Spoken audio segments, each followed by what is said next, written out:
Je serai là quand tu m'appelles.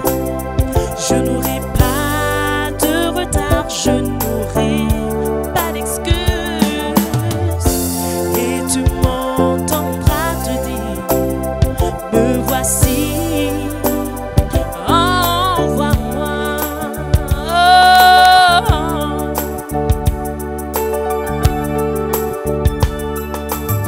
Si tu as besoin d'un gagneur d'âme, si tu as besoin d'un bon berger, oui, quel que soit le prix, je serai là. Seigneur, tu peux compter sur moi, je serai là. Je serai là, quel que soit le prix, je serai là. Les mains levées vers toi, je dis,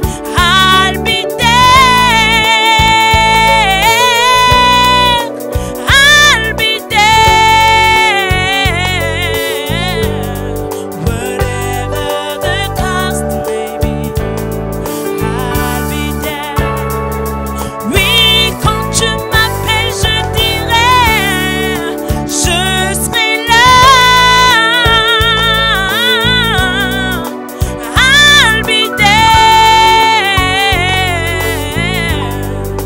Quel que soit le prix, je serai là. Seigneur, tu peux compter sur moi. I'll be there. I'll be there. Quel que soit le prix, je serai là.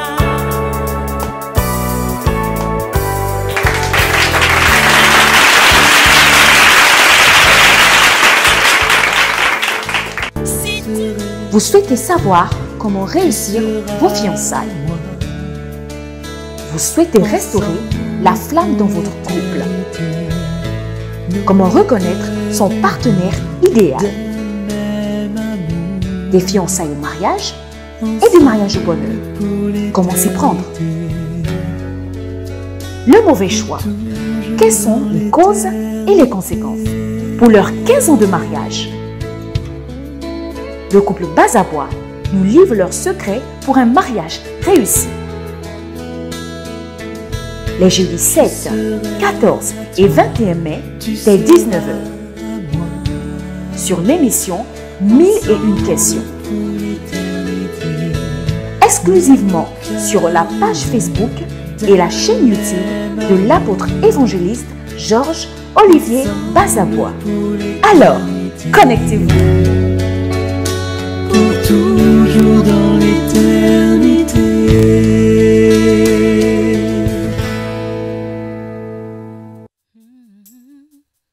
Seigneur, nous te bénissons et te rendons la gloire. Tu es le Dieu qui vit à jamais, Seigneur. Gloire à toi, Jésus-Christ de Nazareth. Alléluia. Oh, merci Seigneur.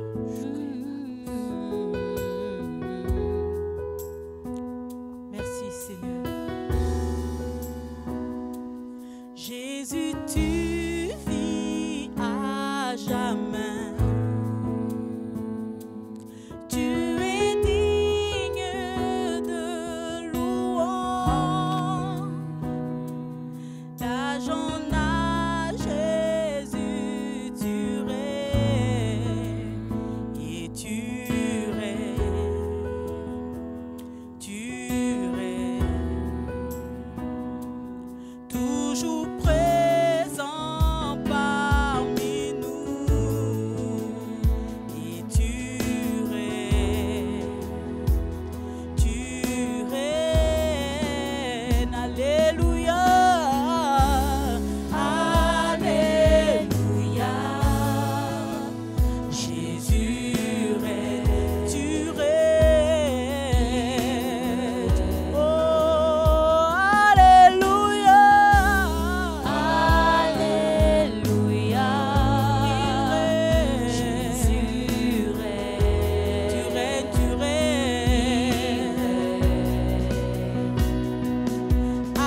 mérites la louange et les honneurs. Seigneur, nous chantons tes louanges en élevant nos mains vers toi. Tu mérites la louange et les honneurs. Seigneur, nous chantons tes louanges en élevant nos mains vers toi, car tu es Dieu.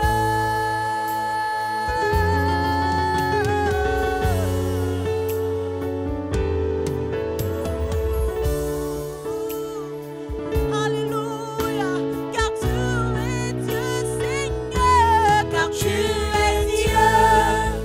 Tu fais de si grands miracles, il n'y a personne comme toi.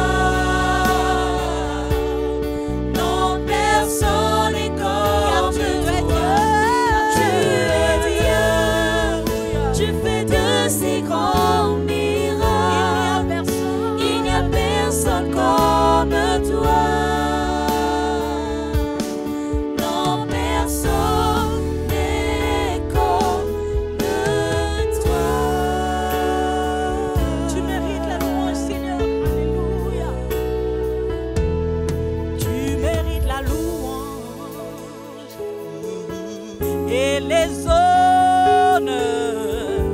Seigneur, nous chantons tes louanges, nous élevons nos mains vers toi. Tu mérites la louange, alléluia, et les honneurs. Seigneur, nous chantons tes louanges en élevant nos mains vers toi, car tu es Dieu. Tu fais de si grands miracles, il n'y a personne comme toi.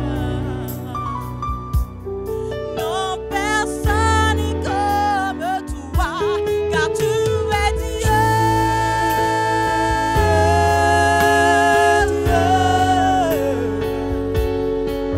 Alléluia, alléluia, non personne, oui, car tu es Dieu, car tu es Dieu. Tu fais de si grands miracles, il n'y a personne comme toi.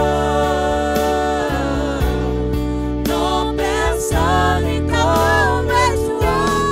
Tu es Dieu. Tu fais de si grands miracles, il n'y a personne comme toi. Non, personne n'est comme toi.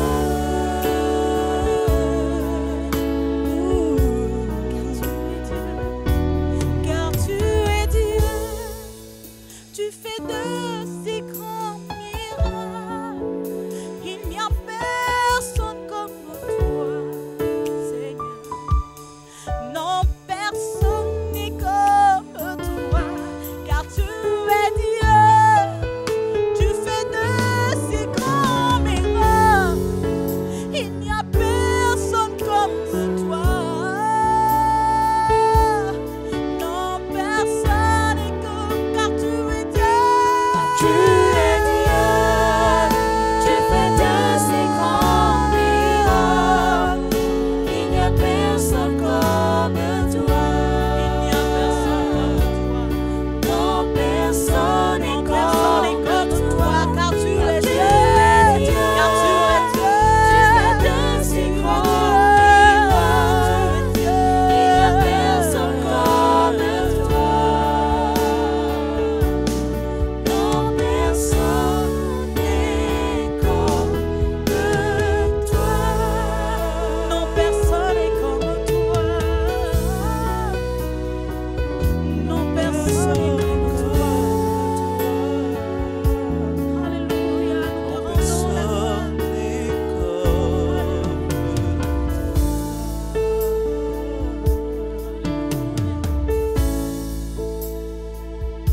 We give you glory, Lord, as we honor you.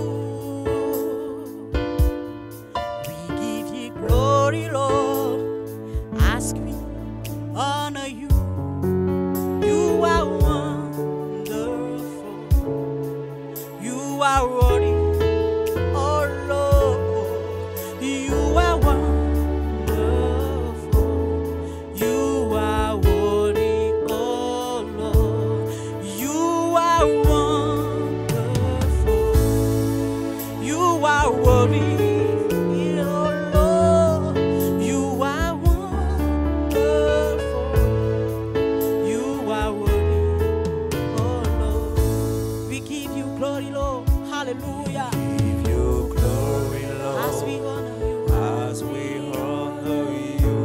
We give you glory, Lord. Give you glory, Lord, As we honor you. You are wonderful. Hallelujah. you are Reba shakala mandele broska. You are wonderful. you are You are wonderful. Hallelujah. you are worthy, You are wonderful. You are wonderful. You are wonderful. You are worthy. You are wonderful. Hallelujah. Tu es merveilleux, Seigneur. Tu es merveilleux,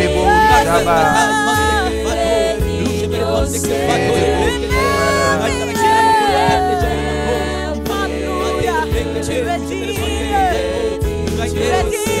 Tu es Alléluia, tu es merveilleux,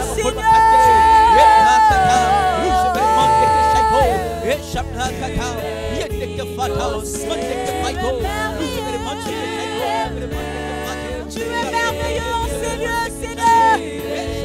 You are wonderful. You are wonderful.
Nobody. Seigneur. I look high and low. Still could find nobody. Nobody great. Nobody great.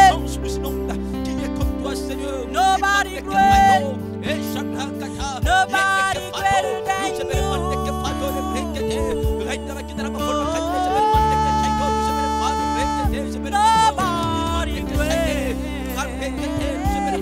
Nobody great. Nobody great. Nobody greater than you. Nobody. Nobody great. Hallelujah. Nobody great. Nobody great. Hallelujah. Nobody greater than you. No, no, no, no, no, no, no, no. Nobody great. Hallelujah. Nobody great. Nobody greater than you.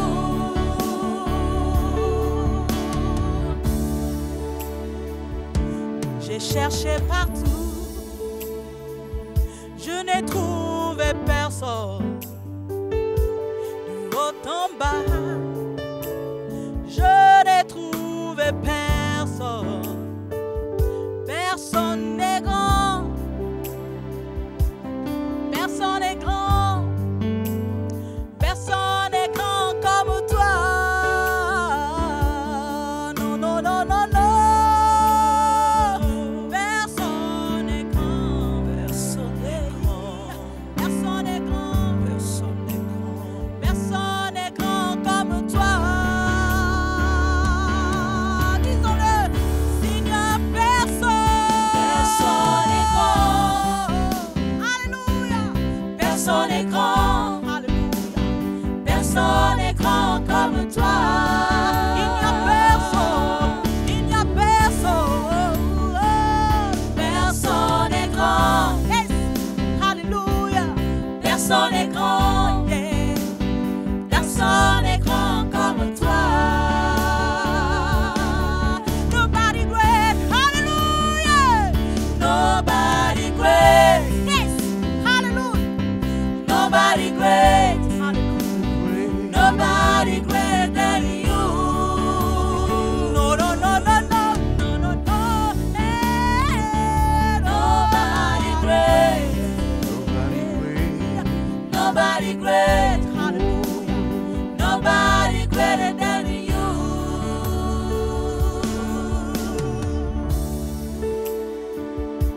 J'ai cherché partout. J'ai cherché partout, Je n'ai trouvé personne. je n'ai trouvé personne. Haut en bas.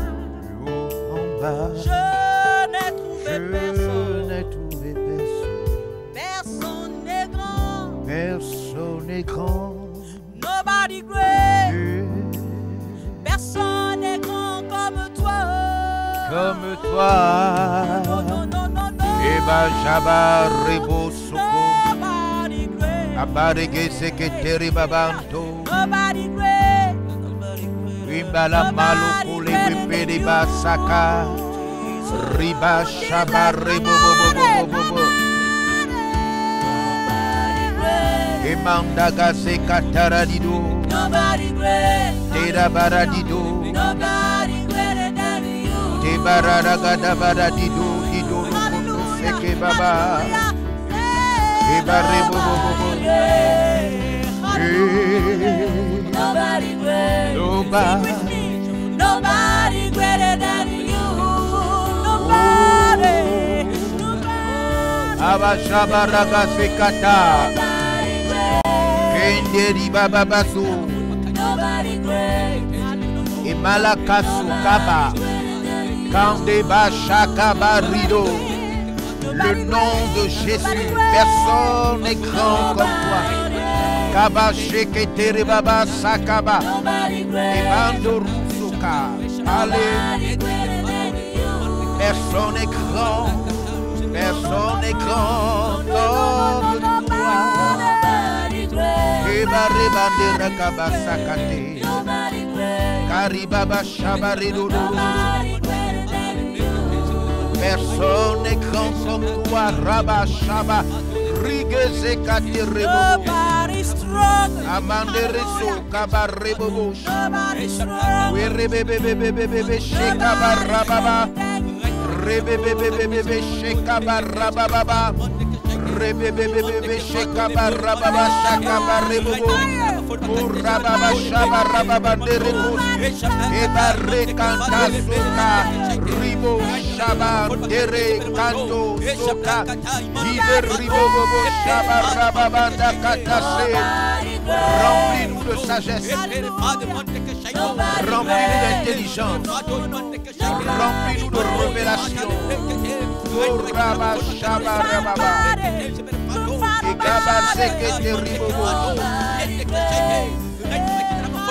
Saint-Esprit,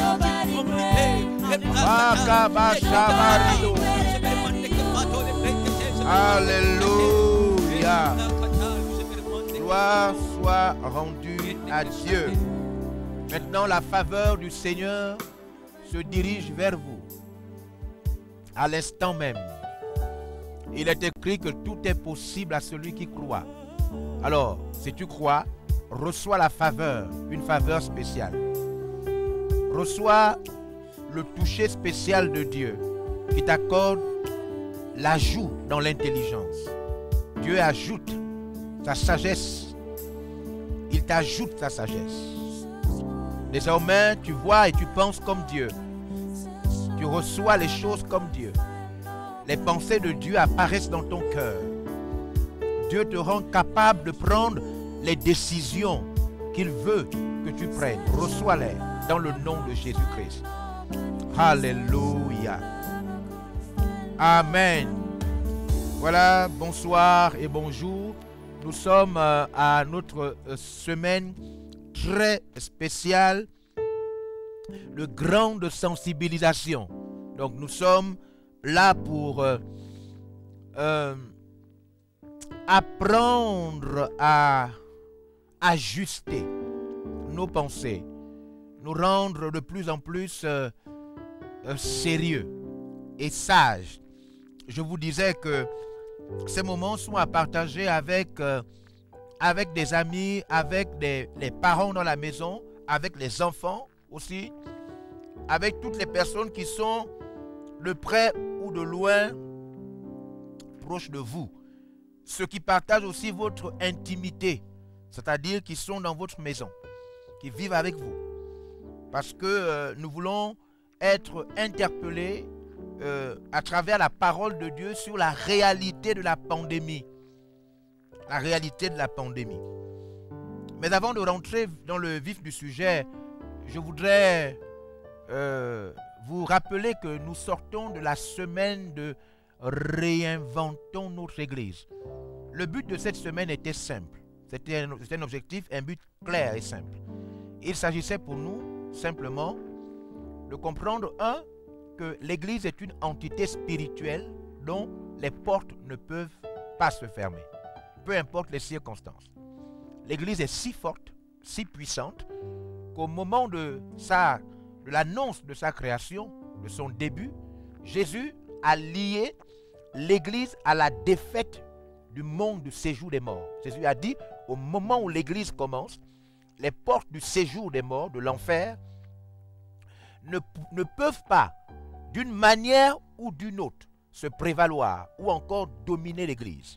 Donc ça a été prophétisé, annoncé.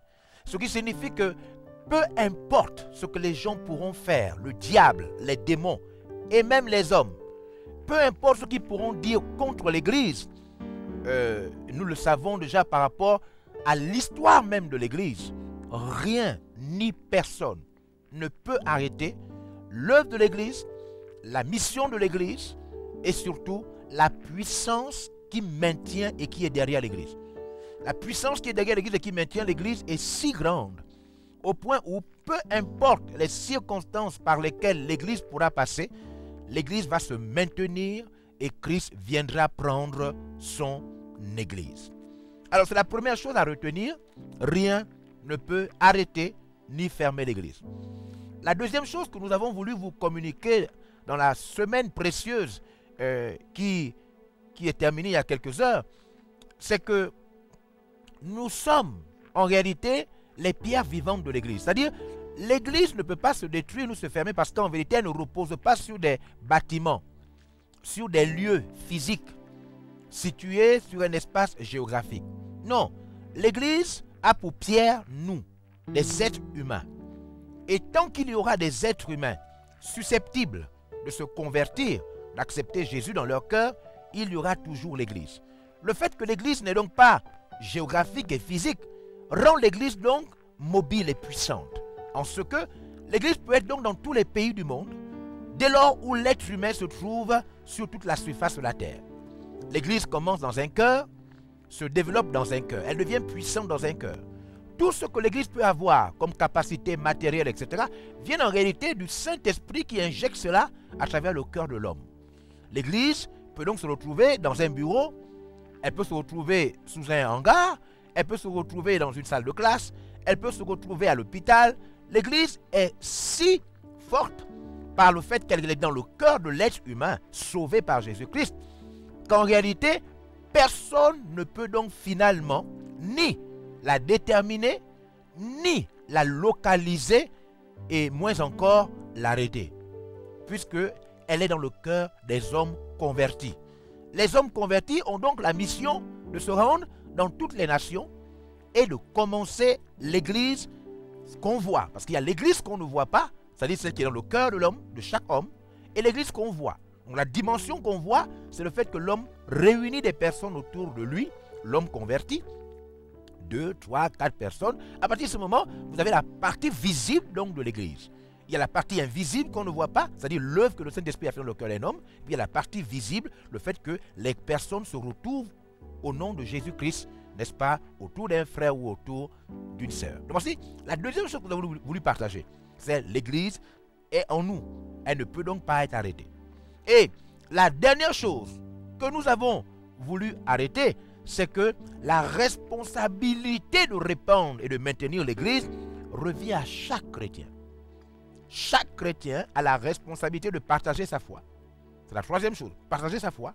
Et encadrer les personnes à qui il a partagé la foi, que nous appelons encore famille de croissance ou encore cellule de prière comme beaucoup l'appellent.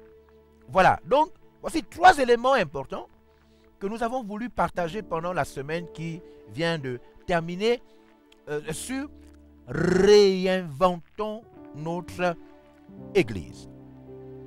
Nous sommes convaincus que ceux qui n'avaient pas encore commencé ou qui avaient abandonné l'ordre suprême de partager la foi et d'encadrer des personnes à qui on a partagé la foi, nous sommes convaincus que vous avez recommencé, n'est-ce pas, cette belle œuvre, parce qu'à travers cette œuvre, vous serez jugés. Alors, aujourd'hui, nous commençons avec quelques jours jusqu'à dimanche, une semaine spéciale, cette fois-ci, une semaine spirituelle, mais en même temps une semaine sanitaire. Une semaine qui doit avoir tout son sérieux, mais vraiment tout son sérieux. Je vais donc non seulement nous interpeller sur certaines choses, des fois que nous entendons ou bien des choses que nous voyons des fois sur notre téléphone portable, mais qui sont en réalité des choses si importantes à l'heure où nous sommes, mais encore attirer votre attention sur ce que la Bible dit par rapport à la réalité dans laquelle nous vivons. Il s'agit donc pour moi de parler de coronavirus. Comme vous avez vu notre thème, le coronavirus lui-même, les gestes barrières efficaces, mais liés à le fait de se retrouver à la maison, le fait de se retrouver en famille de croissance. Vous l'avez su, les grands rassemblements sont interdits parce que c'est un moyen pour nous de nous préserver contre la pandémie du la COVID-19. Alors, aujourd'hui, je voudrais introduire avec devenir un chrétien prudent. Vous savez que ma sensibilisation va à l'endroit de tous les chrétiens et de leurs familles, des hommes de Dieu, des responsables d'église, mais aussi des membres de tous les chrétiens et leurs familles. Je vais donc avoir 2 phases. La première phase, je vais respecter la réalité de ce que nous sommes. Nous sommes les fils de Dieu. Nous sommes les enfants du royaume de Dieu. Nous vivons sur la terre, nous avons été convertis ici sur terre. Et nous irons un jour auprès de notre Seigneur. Et après, le Seigneur va détruire la terre. Il va recommencer une nouvelle terre et des nouveaux cieux. Ensuite, nous reviendrons vivre sur la nouvelle terre et sous les nouveaux cieux. Donc c'est ça un peu. Les chrétiens, ils savent de quoi il s'agit. Alors, devenir un chrétien prudent. Voici la pensée avec laquelle je voudrais introduire cette semaine. Je vous invite à lire avec moi Luc chapitre 16, versets 1 à 8. Luc chapitre 16, versets 1 à 8. C'est une histoire. Une histoire qu'il faut... J'ai voulu m'arrêter directement lire le verset 8, mais je pense qu'il est mieux de lire l'histoire, puisqu'aujourd'hui, cette semaine, c'est vraiment une semaine de sensibilisation, d'interpellation. Alors, lisons. Verset 1. Il est écrit. Jésus dit aussi à ses disciples. Il dit à ses disciples. Un homme riche avait un économe. Oui. Qui lui fut dénoncé comme dissipant ses biens. Donc, un homme riche avait quelqu'un qui gérait son argent.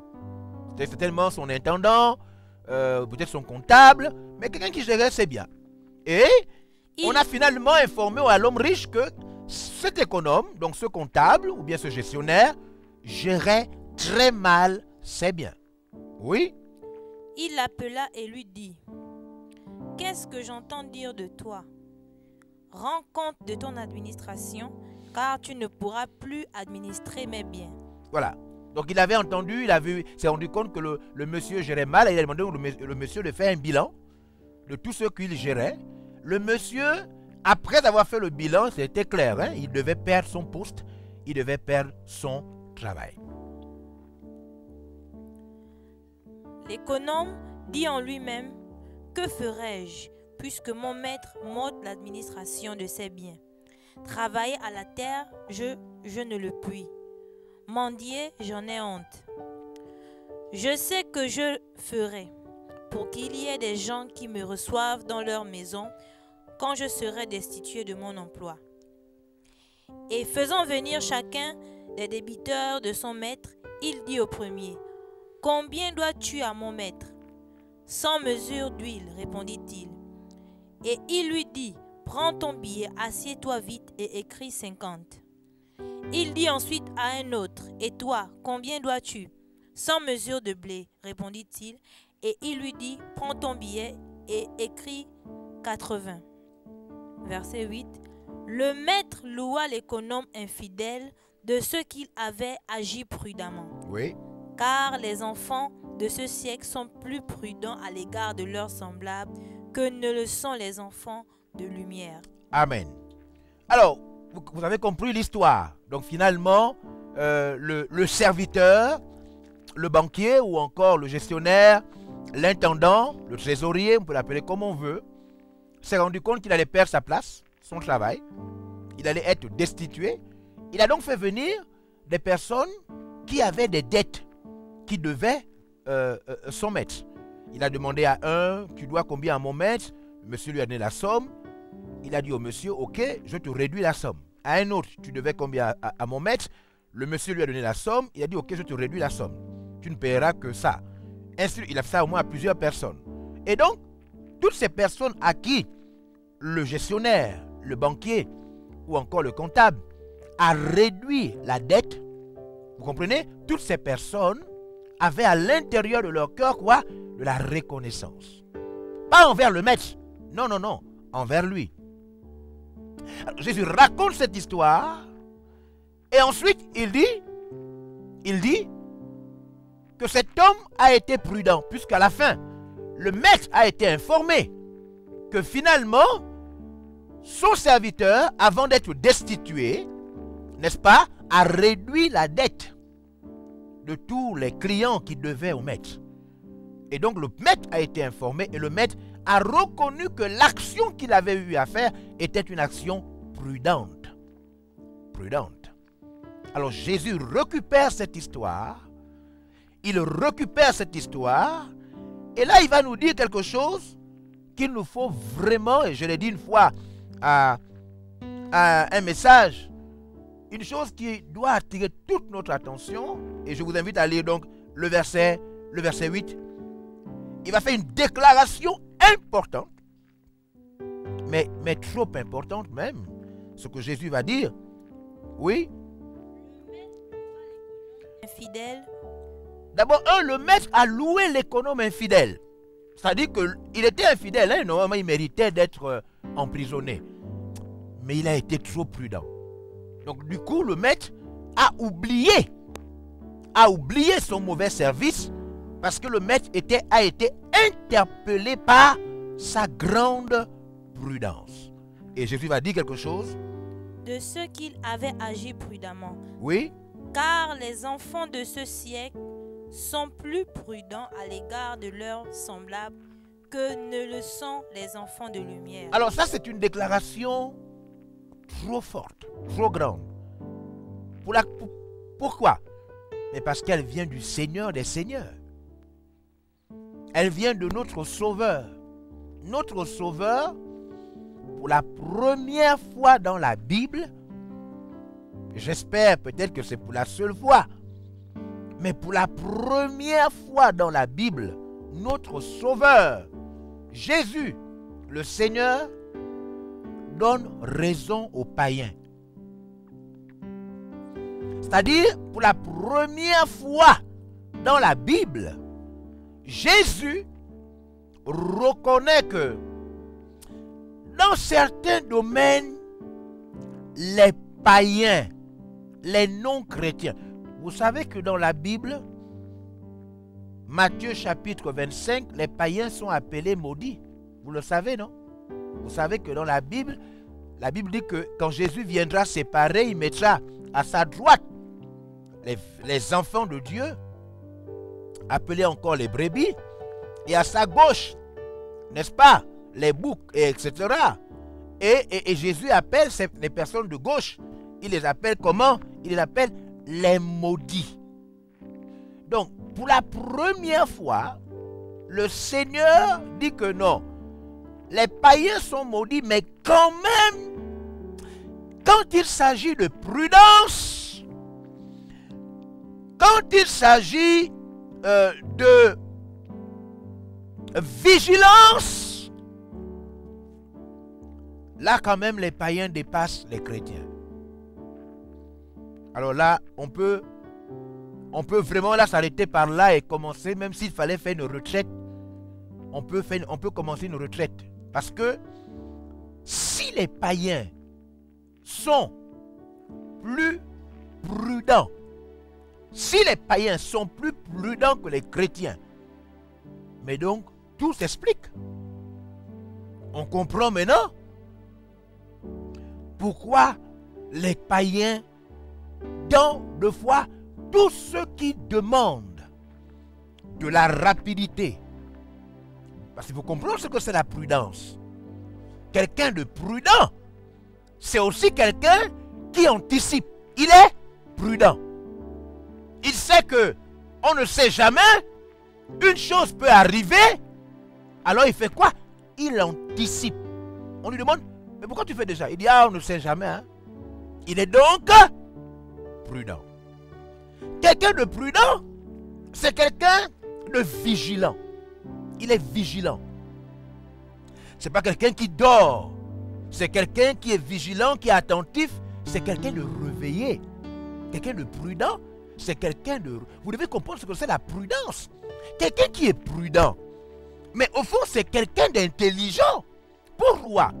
Mais parce que il est capable. Il est capable de savoir que si je ne fais pas telle chose risque de me surprendre. C'est quelqu'un donc d'intelligent, c'est quelqu'un de réveillé, c'est quelqu'un de sobre. Quelqu'un de prudent, c'est quelqu'un de sobre. C'est-à-dire, c'est quelqu'un qui a la tête ou sur les épaules.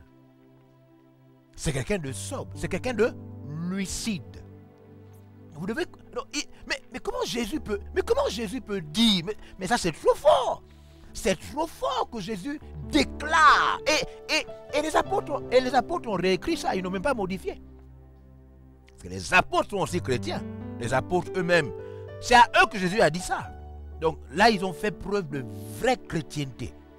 Parce que les apôtres ont écrit vraiment comme Jésus a dit. Jésus a dit, dans certains domaines, non, je reconnais que les païens vous dépassent.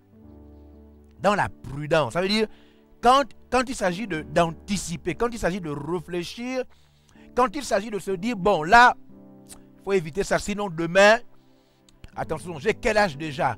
Il faut vite faire ça parce que quand il s'agit de calculer, de réfléchir pour anticiper, quand il dit les païens, non, relisons le verset 8. Parce que moi, quand j'ai lu ça, j'ai été choqué. Hein? J'ai été choqué. Vous savez, il y a des choses qui créent des révolutions intérieures. Les païens sont des maudits, les païens.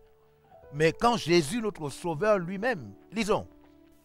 Le maître loua l'économe infidèle Oui, de ce qu'il avait agi prudemment. il avait agi Prudemment. prudemment. Oui. Car les enfants de ce siècle Ouh.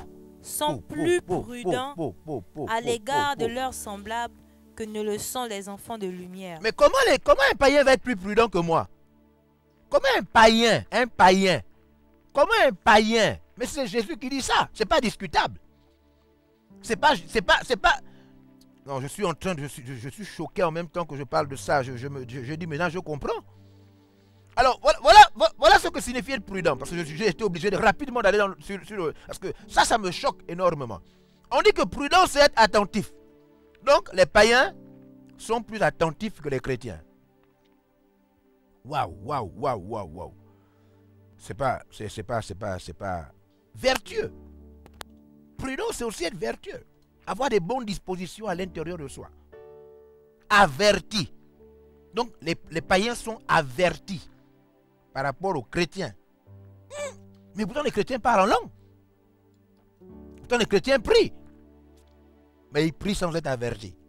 Waouh! Donc, on nous dit que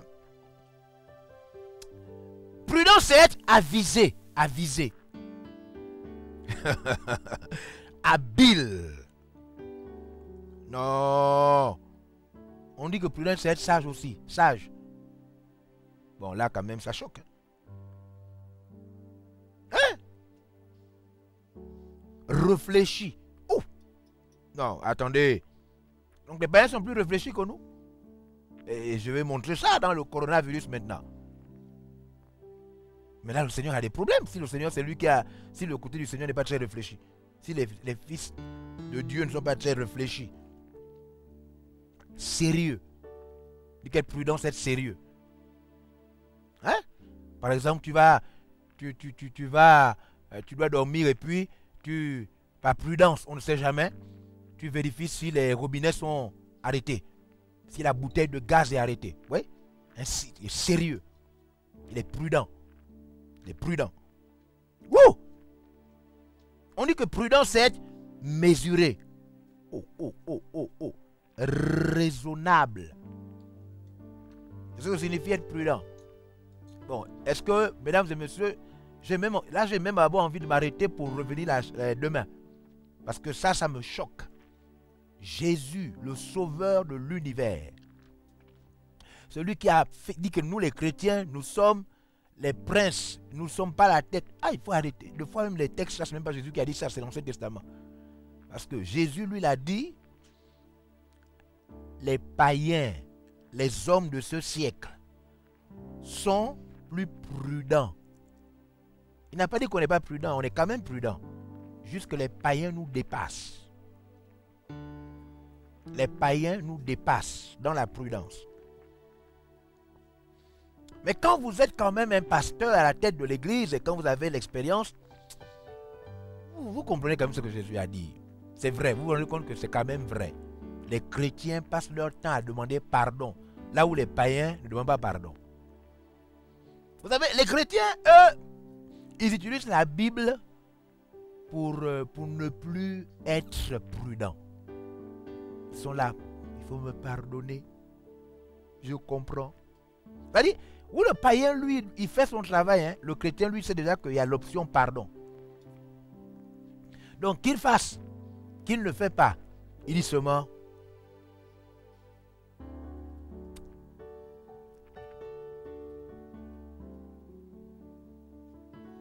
Pardonnez-moi. Et je crois que c'est ça qui gaspille le monde.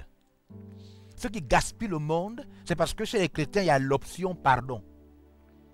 Quand tu n'as pas fait ce que tu dois faire, quand tu n'as pas réfléchi comme tu dois réfléchir, quand tu n'as pas anticipé, et quand tu n'as pas été vigilant, l'option que tu cherches, c'est pardon.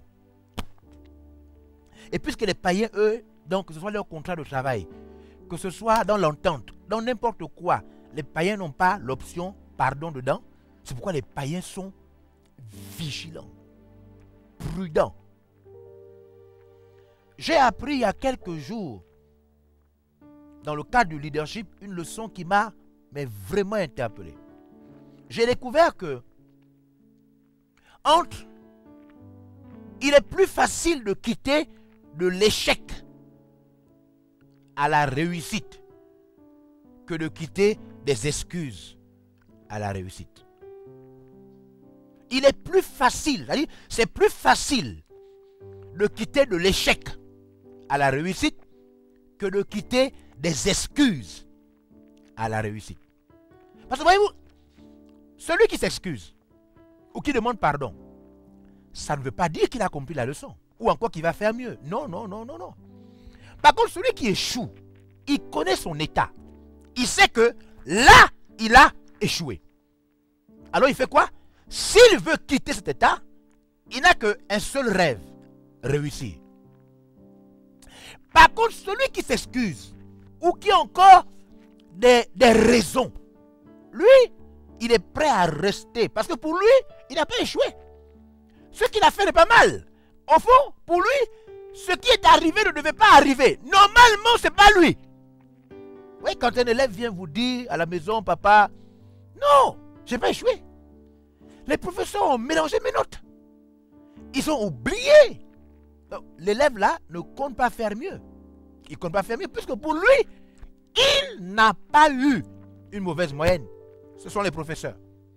C'est l'administration qui s'est trompée. Normalement, lui, il a bien travaillé.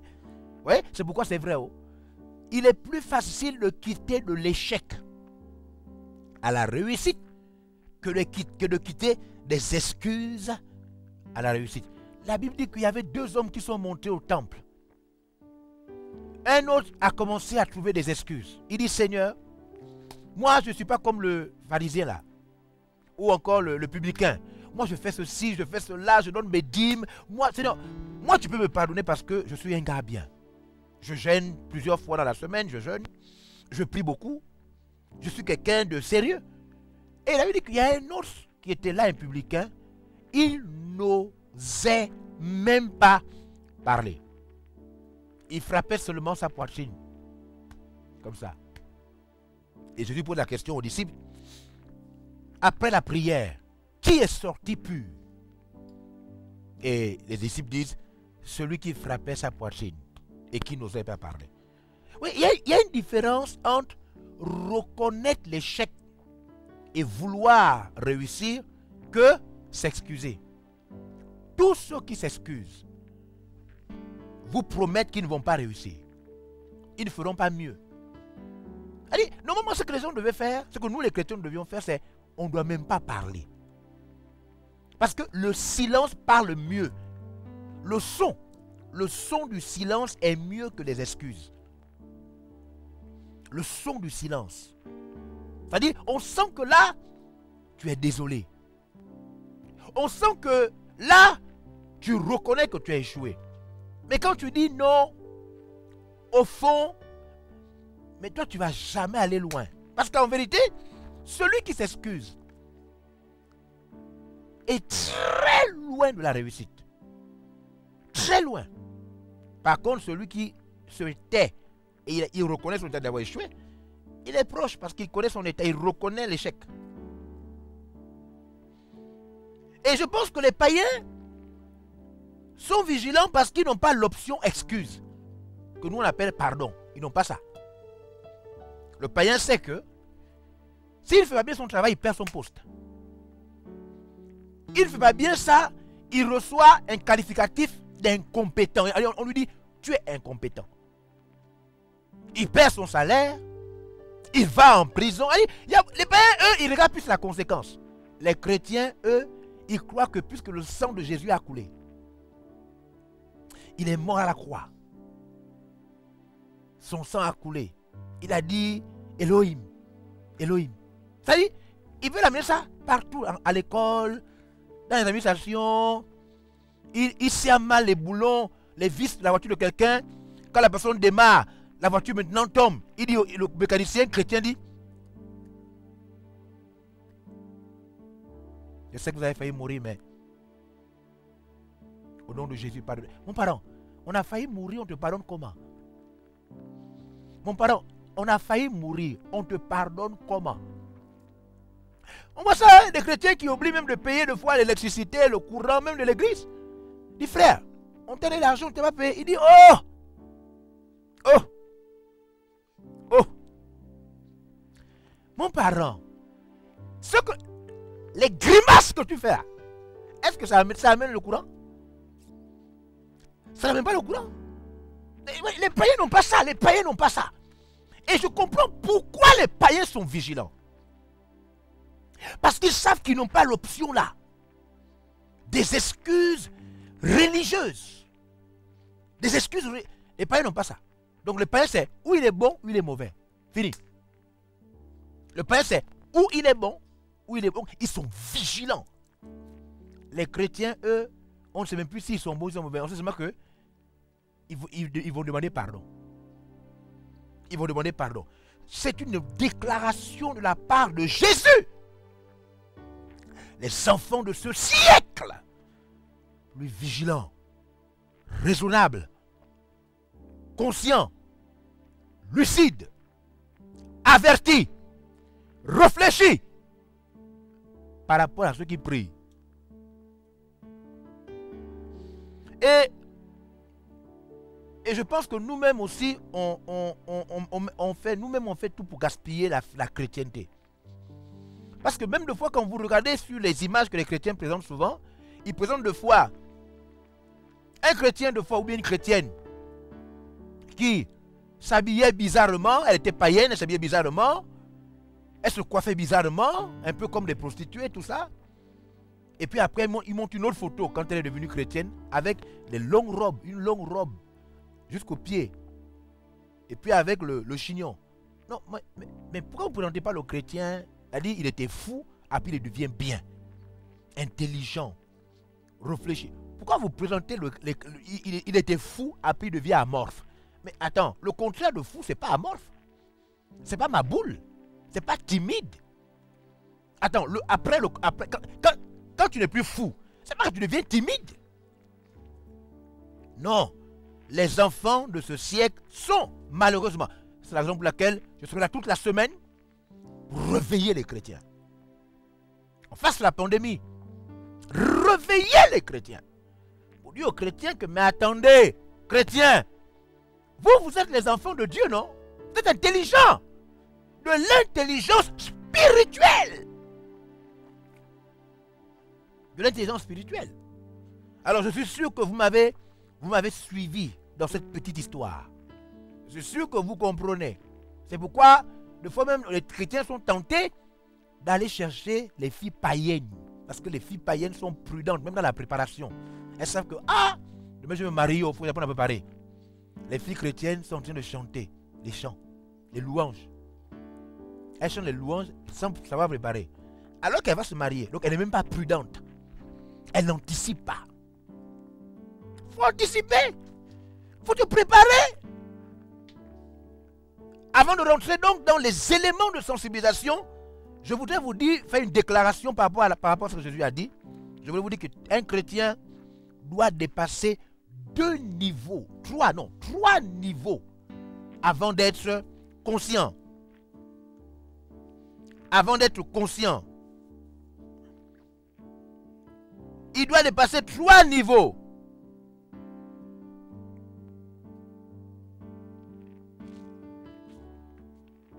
Trois niveaux. Le premier niveau, regardez avec moi Luc chapitre 16.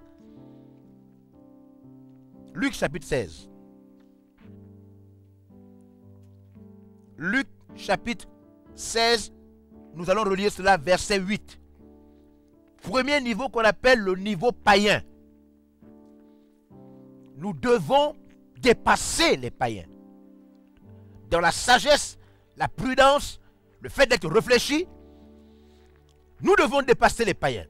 Verset 8, que nous relisons. Il est écrit, Le maître loua l'économe infidèle oui, de ceux qui l'avaient agi prudemment. de ceux qui avaient agi prudemment, Car les enfants de ce siècle sont plus prudents à l'égard de leurs semblables que ne le sont les enfants de lumière.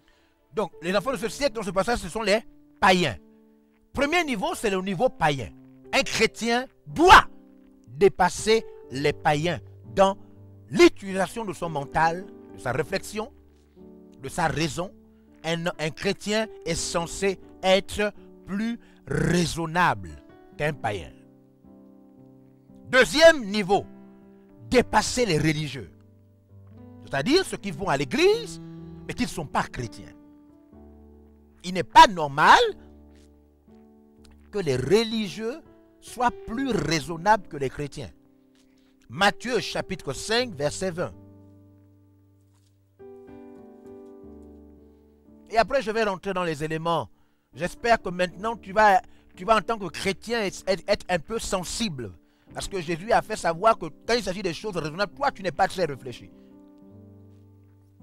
Matthieu 5, 20, il est écrit, Car, je vous le dis, si votre justice ne surpasse celle des scribes et des pharisiens, oui. vous n'entrerez point dans le royaume des cieux. Donc un chrétien doit dépasser les religieux. Les religieux. Si le chrétien est inférieur aux religieux dans le sérieux, dans la raison, dans la capacité d'être sage, c'est qu'il n'est pas chrétien, il ne rentrera pas au ciel. Troisième niveau qu'un chrétien doit dépasser. Il faut comprendre, hein, même à l'école, même partout, peu importe, même au travail, nous devons dépasser les païens. Non, je ne parle pas de richesse, je parle de raison, de sérieux. Je parle d'être réfléchi, organisé, propre. Pas de l'hygiène, être propre. Si les païens sont plus propres que toi, tu ne rentreras pas au ciel. Si les religieux comprennent qu'il y a un minimum de sérieux, d'ordre, et que toi qui es chrétien, tu ne comprends même pas ce qu'un religieux comprend, tu ne rentreras pas au ciel. C'est ce qui est écrit Matthieu 5, 20. Regardez, il doit enfin dépasser le dernier niveau, qui est le niveau de chrétien charnel. Donc, il doit dépasser les païens. Je ne parle pas de richesse. Je parle de raison, de sérieux, de réfléchir. Je parle d'hygiène, de s'organiser. Je parle de compétences dans son travail, dans son secteur d'activité. Le païen, le chrétien ne doit pas être inférieur au païen. Si le païen est sérieux avec son travail, le chrétien doit être 2 fois plus sérieux. Païen, il doit dépasser le païen, le religieux. Il doit aussi dépasser le chrétien charnel. Ce qui est écrit. 1 Corinthiens chapitre 2, verset 11 à 16. On ne va pas lire cela. On va lire seulement le verset 16. Donc vous pouvez noter le verset 11 à 16. On va lire le verset 16. Et le chapitre 3, le verset 1 à 3. 1 Corinthiens. Donc le chrétien doit dépasser ces trois personnages-là. Un chrétien, dans ce qu'il fait, comment il se comporte, sa relation avec ses enfants, sa famille, à la maison, dans la responsabilité. Un chrétien ne doit pas être irresponsable, où on cherche le chrétien qui a abandonné sa famille. Non. Alors que le païen, lui, prend soin de sa famille. Il faut bien comprendre comment ça se passe. Parce que, des fois, les chrétiens pensent qu'ils sont mieux que les païens, alors que ce n'est pas dans tous les domaines. Verset 16, il est écrit. Car qui a connu la pensée du Seigneur Oui. pour l'instruire? Or nous avons la pensée de Christ. Donc nous, les chrétiens, nous avons la pensée de Christ. Donc nous sommes hommes spirituels. Nous avons la pensée de Christ. Et donc quand vous lisez ces passages, vous allez découvrir que le Seigneur présente ces personnes inférieures aux chrétiens. Le païen, le religieux et le chrétien charnel. Alors là on n'est pas dans parler en langue. Hein? Le païen ne parle pas en langue. On n'est pas dans entendre la voix de Dieu. Le religieux n'entend pas la voix de Dieu. On ne parle pas de, je ne sais pas, beaucoup prier ou quoi. L'homme charnel, le chrétien qui est charnel, qui est dans le péché, il ne prie même plus, il n'a plus le culte personnel. On parle des autres choses. La vie. On parle de la vie. C'est-à-dire, on quitte un peu le spirituel. On est sur la terre. Dans ce domaine-là, le chrétien est inférieur souvent. Alors, permettez-moi de vous parler maintenant de la pandémie, pour terminer. Je viens de montrer que le Seigneur nous a interpellés sur la prudence. Il dit que vous, les chrétiens, les païens vous dépassent dans la prudence. Je voulais vous dire que à l'heure où la pandémie a frappé la Covid-19, souvent on se pose poser la question, je regardais les études sur le coronavirus et de fois on se pose la question, le Covid-19 ou la Covid? C'est écrit la Covid. On parle peut-être de Covid parce qu'au fond on parle du coronavirus. Donc le virus, n'est-ce pas, qui est à l'issue de la maladie que nous connaissons aujourd'hui. Alors voilà une information importante. On nous dit la Covid-19 est la maladie infectieuse causée par le dernier coronavirus. Donc il y a des gens qui disent que mais non, les gens mentent. Le coronavirus là, c'est même sur les médicaments. C'est écrit coronavirus depuis. On te dit qu'il y a eu des autres coronavirus. Toi, vous. Jésus a dit que nous on est bêtes dans les choses là. Jésus a dit ça. Que quand il s'agit des choses de la vie là, les chrétiens sont bêtes. Oh. Les coronavirus existent depuis. Ils existent depuis. Celui-là, c'était nouveau. C'était nouveau, méconnu. Les scientifiques n'ont jamais eu affaire à celui-là. C'était nouveau. Il est venu au mois de décembre 2019. C'est en décembre 2019 qu'il a apparu, qu'il s'est manifesté en Chine. Hein? Donc si tu as des médicaments où c'est écrit coronavirus ou quoi, laisse ces choses-là. Vous ne comprenez jamais. Donc, ce nouveau virus et cette maladie inconnue avant l'apparition en 2019. Nous répondons à la question de savoir, le chrétien peut-il être atteint du coronavirus? Oui. Pour tous ceux qui disent que non, laissez ça, non, le psaume 91 déclare, mon parent, toi, tu ne connais rien. Le fait que Dieu te protège ne signifie pas que toi tu es imprudent. La protection, ça c'est Dieu qui fait ça. C'est Dieu qui te protège. Mais le fait que Dieu te protège ne veut pas dire que toi tu es prudent. Jésus dit que toi tu es imprudent. Tu es imprudent. Même le païen maudit te dépasse. Le païen maudit te dépasse. Le coronavirus peut atteindre le chrétien. Si vous avez entendu, une église en France s'est réunie lors d'une grande réunion, un séminaire, conférence. Il y avait des pasteurs et des milliers de chrétiens. Ça a été un endroit où le virus a frappé de manière très forte. Et à travers cet endroit, la pandémie s'est répandue en France. C'était des chrétiens. Nous avons des papas, même africains, pasteurs, qui ont contracté le virus à l'issue de cette grande réunion. Donc, le chrétien peut être atteint par une pandémie. Si je me rappelle par la grâce de Dieu, je vous amènerai des textes. Jésus a porté nos iniquités, il s'est chargé de nos péchés, il a pris sur lui nos maladies.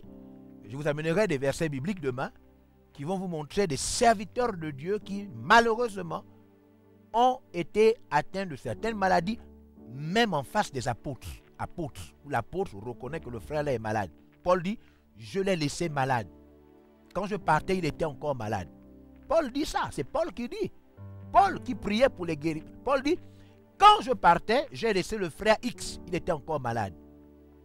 Donc, le fait que Dieu travaille, il ne faut pas essayer d'humilier Dieu. Il ne faut pas mélanger Dieu à notre imprudence. Il ne faut pas mélanger Dieu à notre imprudence. Dieu guérit, Dieu fait des grandes choses miraculeuses, Dieu est merveilleux, mais il ne faut pas mélanger Dieu à notre imprudence. Il y a des pasteurs aujourd'hui qui ont été atteints du coronavirus. Des hommes de Dieu. Au Cameroun, on nous apprend qu'il y a un pasteur décédé du coronavirus. Vous avez suivi les infos sur les réseaux sociaux.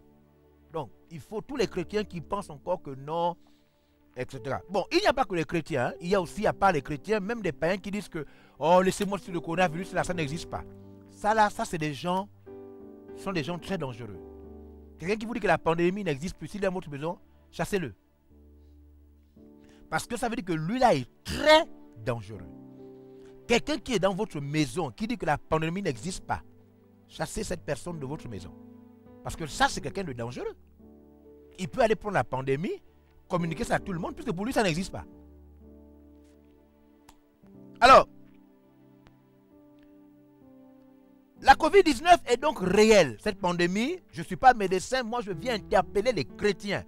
Je n'entrerai pas comment il se manifeste, qu'est-ce que c'est un virus. Moi, je ne connais pas ça, je ne suis pas médecin. Moi, je suis un pasteur, un serviteur de Dieu qui se rend seulement compte que les chrétiens souvent ne sont pas vigilants, avertis comme les païens. Et je voudrais donc interpeller les chrétiens sur quelques éléments qui sont importants. Je voudrais donc vous parler maintenant le virus est inconnu. Ils sont en train de faire des recherches. Voici dans l'ordre de valeur les personnes qui sont pour nous très importantes en ce moment. À l'heure où la pandémie frappe le monde, dans l'ordre de valeur, voici les personnes qui sont assez importantes pour le monde. 1. Vous avez les médecins. Parce que la pandémie a frappé par surprise. Les gens ont commencé à aller à l'hôpital. Donc les médecins sont d'une grande importance. 2. Les chercheurs et scientifiques qui font quoi? Mais qui essayent de comprendre comment opère le virus. Comment il agit. C'est à cause de ces chercheurs, de ces médecins, de ces scientifiques qu'on sait aujourd'hui qu'il faut se nettoyer les mains. Donc c'est à cause d'eux. 3. Les chrétiens. Je vais expliquer pourquoi. Mais parce que vous le vouliez ou pas, la pandémie fait des victimes. Elle tue des gens. Même malgré tout ce qu'on fait comme geste de sécurité ou quoi, la pandémie tue des milliers de personnes. Et donc, les chrétiens qui sont entre la mort et le paradis, ceux qui doivent annoncer l'évangile, pour que même si quelqu'un meurt, il meurt dans le Seigneur, les chrétiens deviennent très importants. Il n'y a pas que les morgues ne font rien, elles enterrent seulement les corps. Ce sont les chrétiens qui sont importants parce que les chrétiens sauvent l'âme avant que l'âme ne sorte du corps. Après les chrétiens, dans l'ordre de valeur, il y a maintenant les gouvernements. Parce que vous comprenez que les gouvernements ne font rien en ce temps de pandémie.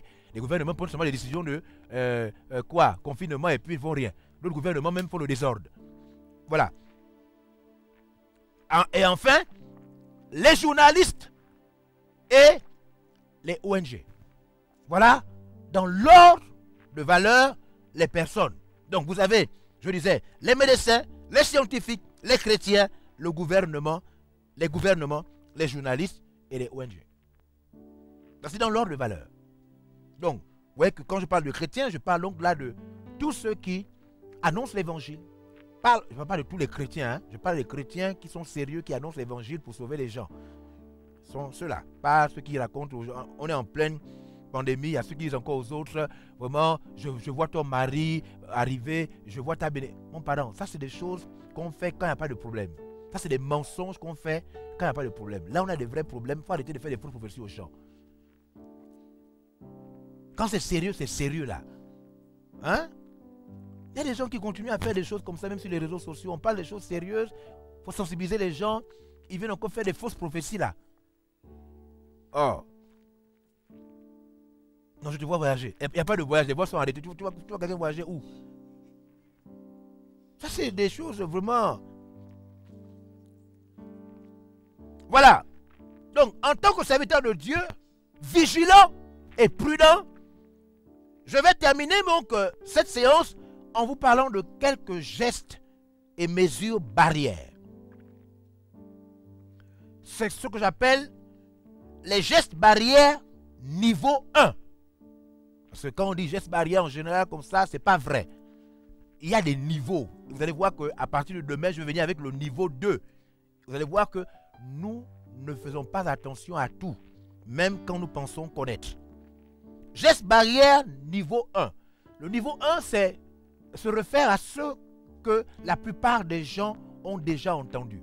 À partir du niveau 2, niveau 3, vous allez vous rendre compte des graves erreurs que nous commettons, bien que nous soyons informés des gestes barrières, nous commettons des graves erreurs. Alors, niveau 1, on nous dit qu'il nous faut éviter de toucher notre visage, à savoir les yeux, le nez et la bouche.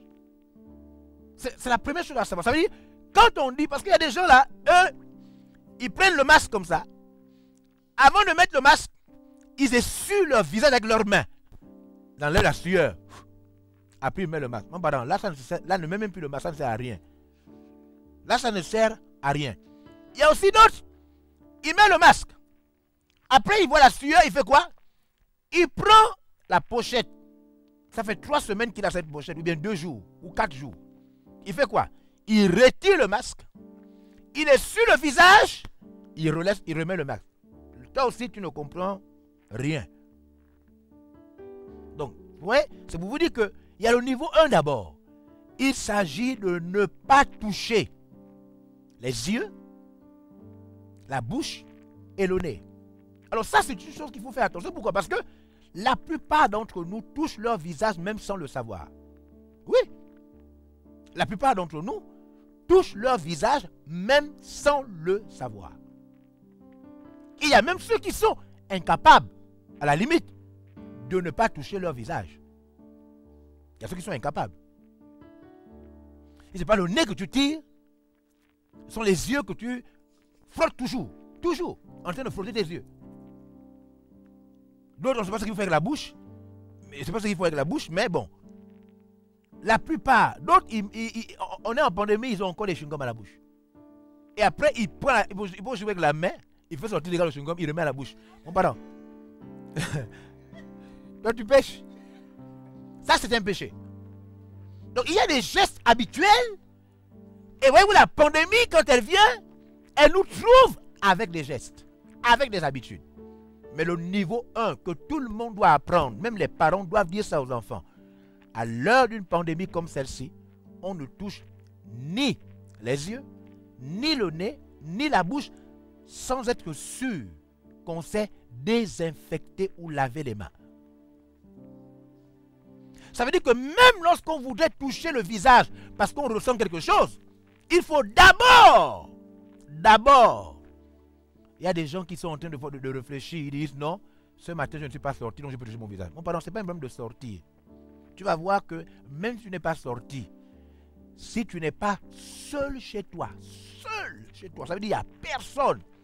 S'il y a d'autres personnes qui sont là quelque part, dès lors où tu as touché des places qui sont des endroits manipulables, comme le poignet de la porte, comme la table, comme je ne sais pas quoi, dès que tu as touché des choses, même si tu n'es pas sorti de chez toi, dès qu'il y a d'autres personnes à la maison, tu ne peux pas toucher ton visage sans être sûr que tu t'es lavé ou désinfecté les mains. Alors vous comprenez bien, chers chrétiens et chers pasteurs, et vous tous qui me suivez, que vous vous touchez les visages en temps de pandémie. Oui ou non? Vous vous touchez les visages. Et à chaque fois que vous voulez toucher votre visage, vous ne vous nettoyez pas d'abord les mains. Vous ne vous désinfectez pas les mains. Alors, là on est au niveau 1, hein, comme au primaire. Là on est au niveau primaire. On n'est même pas encore rentré. Tu as déjà joué. Les gars, on n'est même pas encore rentré, hein, on n'a même pas encore rien fait. Tu es en train de dire, oh Seigneur, mon Dieu, pardonne-moi, Dieu, j'ai mon visage. Tu vois, tu es loin déjà. On n'a pas encore commencé, hein. On n'a pas encore commencé. Parce que tu touchais le visage sans te laver les mains. Et ton masque là, ce n'était pas un masque, c'est un autre truc. Puisque Les mains qui rentraient, les pochettes, tout ce qui rentrait là, c'est plus, on appelle plus ça un masque. C'est un maquillage. C'est plus un masque. Alors on est au niveau 1 seulement. Geste barrière niveau 1. Il faut se laver fréquemment les mains avec du savon. Parce que là encore, il y a ceux qui se lavent les mains juste comme ça. Il faut se laver les mains avec du savon ou se désinfecter les mains avec du gel hydroalcoolique. Maintenant, là encore, il y a un problème. Parce qu'il y a des nouveaux scientifiques qui inventent des trucs. Toi, tu n'as même pas fait une série scientifique à l'école. Tu dis non, si on prend le gem mélangé. Mon pardon, tu as appris ça où? Toi, tu es allé à l'école scientifique. Tu as quel diplôme? Mon pardon, toi, tu es un chrétien. Ce que le quartier connaît, c'est que toi, tu es chrétien. Tu crées des mixtures, des potions. Toi, tu n'es pas scientifique. Regardez-moi quelqu'un comme ça. Et tu donnes des conseils aux gens. Tu donnes des conseils. Non, si tu prends le vinaigre, mon parent, bois ton vinaigre quand tu manges ta salade. Laisse les gens tranquilles. Il n'y a aucun scientifique partout là qui a dit prenez le vinaigre.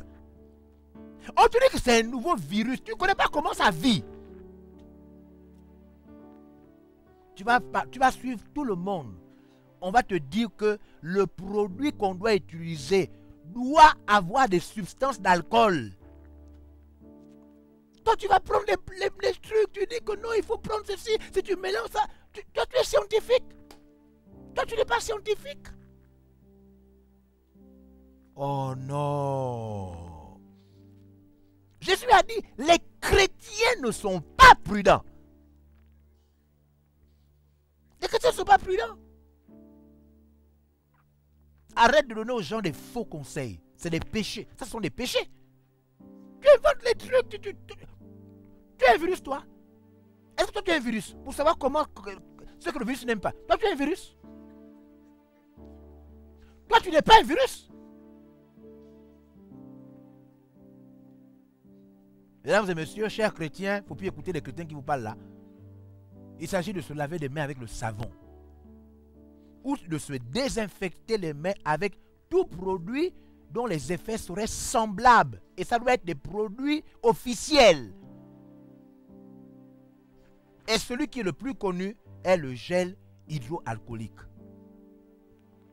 Si quelqu'un vous amène les bananes, les trucs là, il ne faut pas écouter ça. Les chrétiens sont très dangereux. Jésus a dit, les païens sont plus prudents qu'eux quand il s'agit des choses de la terre là. Donc, se laver les mains. Ensuite, lorsque vous éternuez ou vous toussez, on nous demande de tousser, s'il vous plaît, dans son coude. Parce que j'ai vu quelqu'un a dit que non, il faut mettre le coude, pas le coude d'autrui. C'est ton coude à toi. Alors, pourquoi cette pratique du coude? Parce que, en général, personne ne touche son visage avec le coude. Il s'agit donc de permettre aux gouttelettes qui sortiraient de votre bouche ou de votre nez, non pas d'aller dans vos mains, parce qu'on sait que vos mains, par inadvertance, peuvent arriver sur votre visage. Et donc, on préfère que ces gouttelettes aillent au coude, à un endroit qui n'est pas lié au visage. On nous parle d'utiliser des mouchoirs à usage unique. Là encore, c'est carrément autre chose. Parce qu'il y a des gens, et vous connaissez la pratique, les femmes gardent leurs mouchoirs dans leur sac et les frères de foi dans leur poche. Des mouchoirs qui durent des jours, des années et qu'on réutilise, on réutilise. Il n'y a pas de protection contre la COVID-19 si on est de nature sale. Dès qu'on est de nature sale, on peut être sûr, même sans avoir fait de test, on va seulement s'inscrire à l'hôpital où on les traite. Quand tu es sale, tu n'as pas besoin de faire de test. Tu as ça. C'est pourquoi on parle d'utilisation de pochettes à usage unique. Unique. Ne plus serrer les mains. Voici les mesures barrières. Là, on est au niveau 1. Hein? Ne plus serrer la main, la paume. Ne plus faire des bises lorsqu'on veut se saluer. On est au niveau simple. Hein? Maintenant, si vous avez des chrétiens qui vous disent, parce qu'on est là, ouais, les païens peuvent nous conseiller. Les païens, eux, ils ont leur monde. Ils ont leur manière de voir. Eux, ils sont vigilants. Mais les chrétiens, ils sont des fois très dangereux, les chrétiens. Un chrétien vient vers toi. Il va te dire, oh, comment ça fait longtemps, mon frère? Tu dis, comment ça va? Dès que tu lui dis non, on ne te salue pas, il te dit, oh, laisse-moi ça, nous on est des hommes de Dieu. Mon pardon, on n'est pas des hommes de Dieu. On n'est pas des hommes de Dieu. Il va vouloir t'embrasser au nom d'être des hommes de Dieu. Il peut te transmettre le virus. Plus de se serrer la main et plus de bises. Il y a maintenant l'intérieur de chez vous. Et là, c'est sérieux maintenant. Parce que le niveau 1 du niveau 1 semble être connu. Mais quand on passe maintenant au niveau 2 du niveau 1, ça commence maintenant à changer les choses. L'intérieur de chez nous. On nous dit que lors de la pandémie, et surtout quand vous êtes sûr de ne pas vivre seul, même si vous vivez seul d'ailleurs, vous devez nettoyer régulièrement les surfaces très très souvent manipulées. Comme les poignées de porte ou encore poignées de voiture. On nous dit aussi les téléphones, les télécommandes, les portables, les ordinateurs. Donc normalement, dans la maison, on doit constamment nettoyer ces choses-là. Pourquoi? Mais parce que vous n'êtes pas les seuls à les toucher. Quelqu'un est sorti, il est revenu, il fait quoi? Il prend la commande du split, il allume, il met le virus dedans, il laisse. C'est-à-dire, même si toi tu n'as rien fait, hein, tu n'es pas sorti quelque part, tu es là tranquille. Après toi tu fais quoi? Excusez-moi. Tu veux éteindre. Toi tu veux éteindre quoi? Le split. Tu prends quoi? La même commande. Dès que tu touches la commande, tu arrêtes, fini. Après tu touches ton visage, fini, terminé. Le virus est passé. Quelqu'un arrive, il touche la poignée de la porte, il ouvre. Toi aussi tu arrives, tu touches, fini, le virus est passé. Donc, regardez à quelle vitesse. C'est pourquoi je suis sûr. Et là encore, une nouvelle occasion de repentance. Je suis sûr que vous ne nettoyez pas chez vous régulièrement. Poignée de porte, surface des tables et tous les objets qui se partagent lorsqu'on vit avec les autres. Je suis sûr. Vous voyez? Que donc, au moment où vous pensez que, parce qu'il y a d'autres qui disent, oh je ne sors pas beaucoup, je suis protégé. Tu vas protéger. Puisque tu touches à la commande ou à la télécommande. Et que tu n'es pas le seul ou la seule personne à vivre dans la maison. Tu n'es donc pas protégé. Tu n'es protégé que si vous nettoyez régulièrement ces choses. Si vous nettoyez régulièrement ces choses. Souvent, quand on entend que quelqu'un est atteint du coronavirus, on croit que toutes ces personnes sont allées se balader, sortir quelque part. Non. Certains sont restés à la maison. Mais un enfant est sorti, a ramassé le virus et ensuite est venu toucher à la commande ou à la télécommande. Ou bien, s'il y a un ordinateur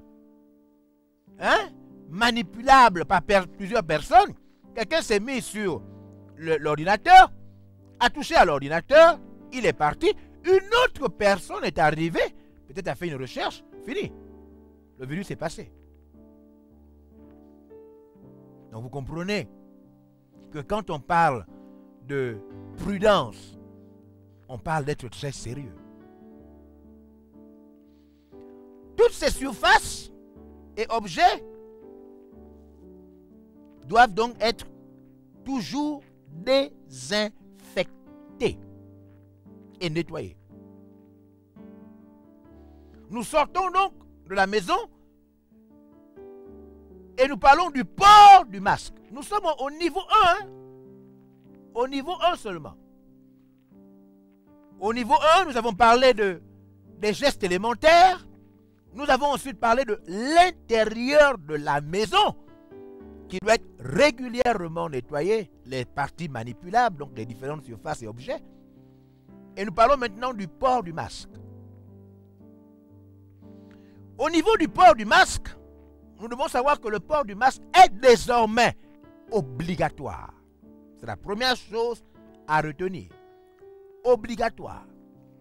Parce que le virus, le coronavirus, en termes de pourcentage, lorsque vous êtes le seul à porter un masque et que votre vis-à-vis n'a pas de masque, vous devez savoir que à partir de ce moment, la transmission du virus est possible. Lorsque vous deux, vous avez un masque, la transmission du virus est moins possible. Donc, il ne faut pas croire que votre masque seul vous protège contre le virus. Non, non, non. Non. Pour que vous soyez un peu plus protégé, il faut que non seulement vous ayez du masque, mais aussi que votre vis-à-vis ait son masque. Parce que tout le monde pense que dès que tu as ton masque, tu es protégé. Non, tu n'es pas protégé avec ton masque. Tu es protégé avec le tien et celui de l'autre. Il faut comprendre comment ça se passe. Donc, premier niveau, parce qu'on va revenir au niveau 2.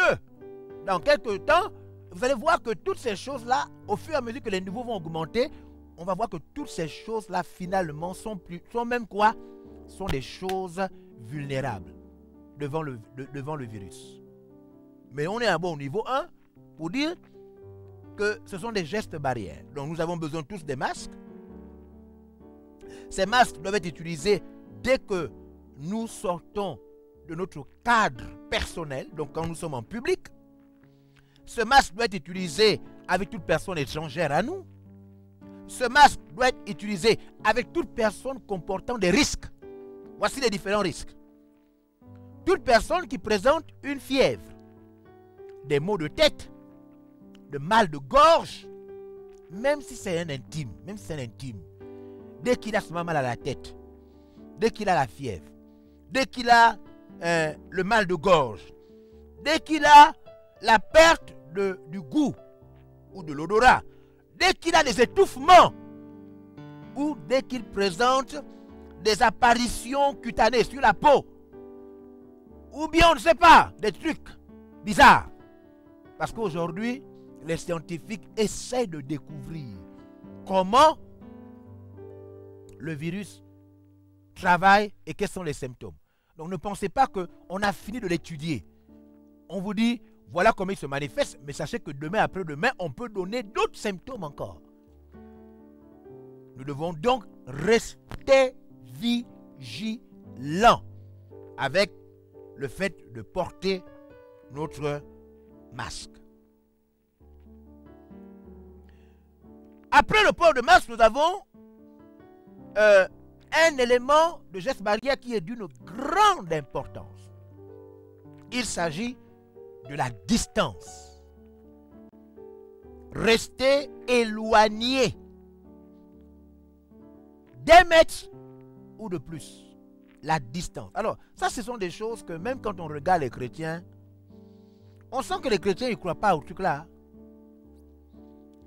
Même quand vous regardez les chrétiens, même le fait d'être assis, les chrétiens ne comprennent pas que même si tu ne soupçonnes pas l'autre,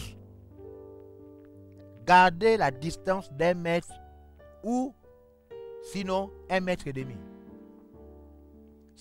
Ce sont des habitudes à intégrer. C'est-à-dire, il faut intégrer ça dans son comportement. Mesdames et messieurs, voici le niveau 1. De fois, on se dit, non, les gens connaissent ça. Les gens ne connaissent pas. Les gens ne savent pas qu'il faut régulièrement se laver les mains et qu'il ne faut pas toucher à son visage sans s'être lavé les mains. Au niveau 2, que nous allons aborder demain, puisqu'aujourd'hui notre but c'était dire aux chrétiens que il ne faut pas suivre. Jésus même reconnaît que nous ne sommes pas vigilants. Même Jésus sait ça. Que mes enfants là sont sauvés, mais sur la terre, parmi les gens qui sont vigilants, sauf mes enfants. Vigilants pourquoi? Mais parce que tous ces gestes que nous venons d'énumérer, qui sont simples, du niveau 1, les chrétiens ne pratiquent pas ça, bien qu'étant là, informés de toutes ces choses. Demain, par la grâce de Dieu, nous allons voir les différents niveaux. Niveau de gestes barrières, niveau de comportement responsable, niveau de ce qu'il ne faut pas faire. Et là, nous allons nous rendre compte que nous avons intérêt à regarder ces différents instruments selon les niveaux de prudence. Parce que demain, on va voir que ce masque ne nous protège pas si on n'est pas conscient des autres gestes. Si vous pensez que ce morceau de je ne sais pas quoi lui-même suffira pour vous protéger, ça ne se passe pas comme ça. Si vous pensez que vous lavez les mains une seule fois la journée, vous protégera, ça ne se passe pas comme ça. Il y a donc d'autres niveaux de sensibilisation, de prise de conscience à ajouter. C'est la raison pour laquelle je vous invite que demain à toujours ce partage et nous allons rentrer au niveau 2. À partir du niveau 1 pour aujourd'hui, vous pouvez commencer déjà à rectifier ce que vous devez rectifier. Je suis sûr que vous ne nettoyez pas toujours votre téléphone portable. Et si vous êtes le seul à manipuler votre téléphone portable, peut-être que vous n'êtes pas le seul à manipuler votre portable, ordinateur portable. Et si vous êtes le seul à manipuler votre ordinateur portable, peut-être que vous n'êtes pas le seul à ouvrir et à toucher les poignées de votre maison, des portes de votre maison. Si vous êtes le seul à vivre dans votre maison, peut-être que vous ne saviez pas que vous n'avez pas le droit de retirer votre masque, de vous essuyer le visage avec la même pochette ou avec les mains et de remettre votre masque. Voici des éléments qui sont assez importants. Si toutes ces choses sont respectées, peut-être que vous aviez écouté des conseils, des gens qui vous disaient d'utiliser des fruits ou de quoi que ce soit et que cela pouvait vous protéger de la COVID-19. Nous sommes, mesdames et messieurs, en train de sensibiliser les chrétiens, considérés comme très peu prudents en face des païens. J'espère que je vous ai parlé et j'espère qu'un comportement responsable va s'introduire dans votre vie dès ce soir. Et que ce que vous étiez en train de négliger en tant que chrétien, le Saint-Esprit va vous interpeller à la prudence. Que Dieu vous bénisse. Je vous invite à recevoir la grâce, à recevoir la sagesse et à recevoir la prudence à l'endroit où vous êtes. Que le Seigneur vous rende responsable, car il est écrit qu'il n'y a point d'acception de personne. Soyez bénis au nom de Jésus-Christ. Amen.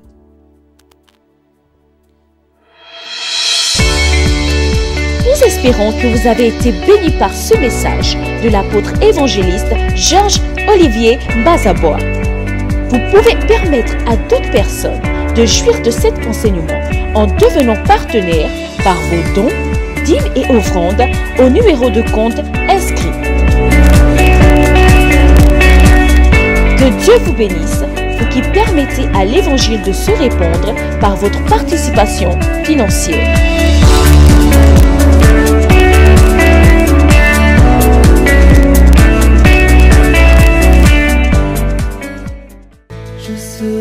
Vous souhaitez savoir comment réussir vos fiançailles. Vous souhaitez restaurer la flamme dans votre couple. Comment reconnaître son partenaire idéal. Des fiançailles au mariage et des mariages au bonheur. Comment s'y prendre? Le mauvais choix. Quelles sont les causes et les conséquences? Pour leurs 15 ans de mariage, le couple Bazabois nous livre leurs secrets pour un mariage réussi. Les jeudis 7, 14 et 21 mai, dès 19h, sur l'émission 1001 questions. Exclusivement sur la page Facebook et la chaîne YouTube de l'apôtre évangéliste Georges Olivier Bazabois. Alors, connectez-vous. Pour toujours dans l'éternité.